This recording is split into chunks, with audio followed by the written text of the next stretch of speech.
Dano Hanks, a longtime friend of Mindy McReady's, who in fact spoke with her on Saturday, just a day before she committed suicide. Our legal analyst, Robin Sachs, is also here. And welcome back to you, and welcome to you, Dano.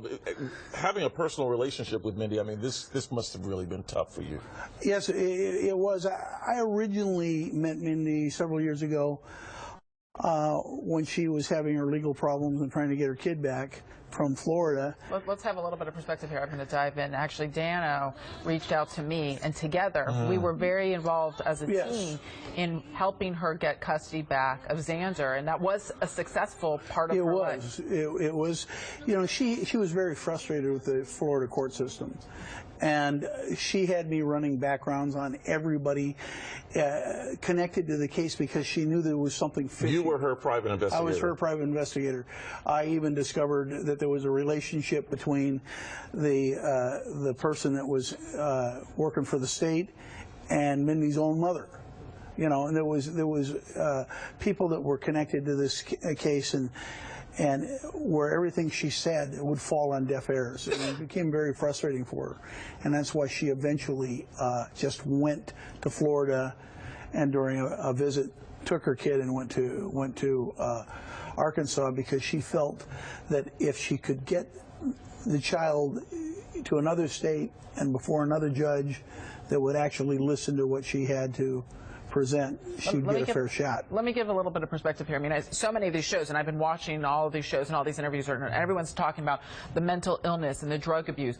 But the Mindy I knew and the Mindy that Dano knew was someone who was actually very together, and you kind of seen everything that she had to go through, fighting parents, everyone wanting a piece of her money, everyone wanting them to support her, her abusive ex-husband.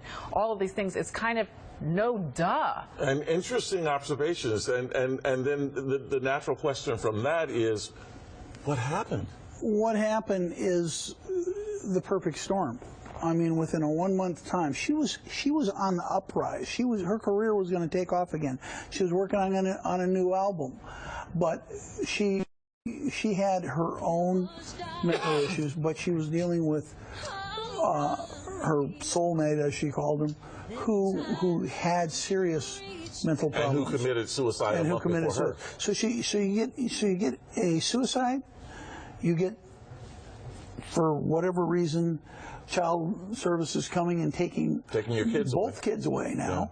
Yeah. You get the media, the tabloid media, spreading a story out there that she had somehow been involved in the death of her lover there, or the father of her other child, which she wasn't. But this was hanging over her, and it weighed on her. And then on Friday, last Friday, she gets served with these papers, and it has the